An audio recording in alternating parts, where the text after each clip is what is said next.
Falling to pieces, but I need this, yeah, I need this. You're my fault, my weakness. When did you turn so cold?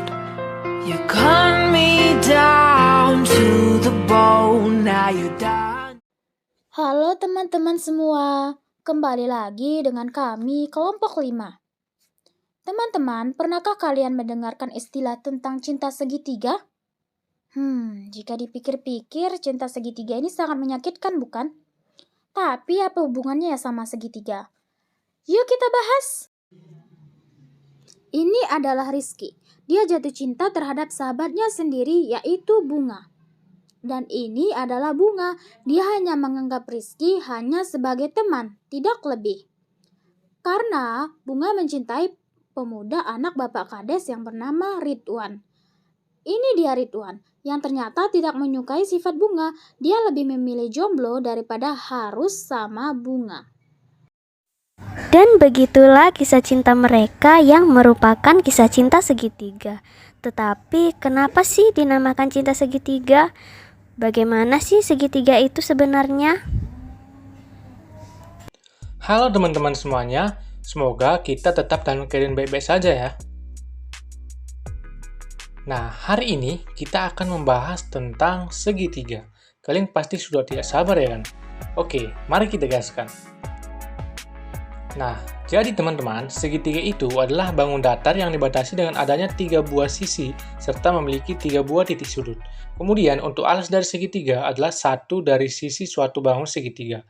Lalu untuk tingginya adalah garis yang berbentuk tegak lurus dengan sisi alas dan melewati titik sudut yang saling berhadapan dengan sisi alas. Nah, untuk lebih lanjutnya, mari kita perhatikan ilustrasi sebagai berikut. Nah, pada gambar, kita melihat terdapat sisi 1, 2, dan 3 dan disertai dengan sudut 1, sudut 2, dan sudut 3. Yang mana ketiga sisi ini membentuk daerah tertutup dan juga membatasi sebuah daerah yang selanjutnya kita namakan sebagai segitiga. Kemudian, bagaimana sih sifat-sifat segitiga sehingga kita bisa menamakan sebuah bangun datar adalah segitiga itu? Nah, kita akan membahasnya. Yang pertama, jumlah besar ketiga sudutnya adalah pasti 180 derajat. Atau kalau secara matematis kita hitung, sudut A ditambah sudut B ditambah sudut C itu nilainya pasti sebesar 180 derajat. Apabila tidak sama dengan 180 derajat, tentulah dia bukan segitiga. Kemudian, sifat yang kedua, jumlah dua sisi segitiga selalu lebih besar dari satu sisi yang lainnya. Atau secara otomatis, sisi A tambah sisi B itu lebih besar dari sisi C, sisi A tambah C itu lebih besar dari sisi B sendiri, dan sisi B tambah sisi C itu pasti lebih besar dari sudut yang lainnya, yaitu sisi A. Selanjutnya adalah jenis segitiga berdasarkan panjang sisinya.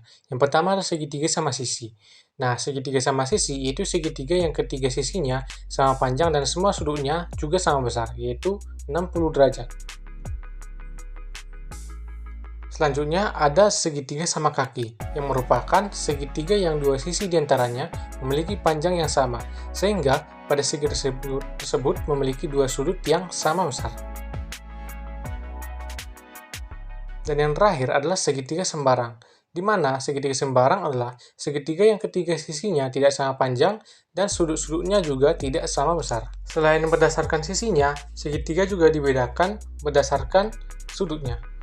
Yang pertama adalah segitiga tumpul, di mana segitiga tumpul ini adalah segitiga yang salah satu sudutnya itu adalah sudut tumpul dengan syarat C kuadrat itu lebih besar daripada A kuadrat tambah B kuadrat. Kemudian ada segitiga lancip, di mana segitiga lancip adalah segitiga yang salah satu sudutnya adalah sudut lancip, yaitu C kuadrat kurang dari A kuadrat tambah B kuadrat. Dan yang terakhir kita mengenal segitiga siku-siku, yakni segitiga siku-siku ini adalah segitiga yang salah satu sudutnya adalah sudut siku-siku ataupun 90 derajat. Berikut adalah rumus luas dan juga keliling dari segitiga. Yang pertama adalah rumus luas. Persamaan luas daripada segitiga yang umum dan sering kita dengar adalah luas sama dengan alas dikali tinggi dibagi 2. Sedangkan untuk rumus kelilingnya adalah jumlah dari ketiga sisi-sisi segitiga. Baiklah teman-teman, demikianlah presentasi video kami dengan menggunakan PowerTool. Terima kasih sudah menonton.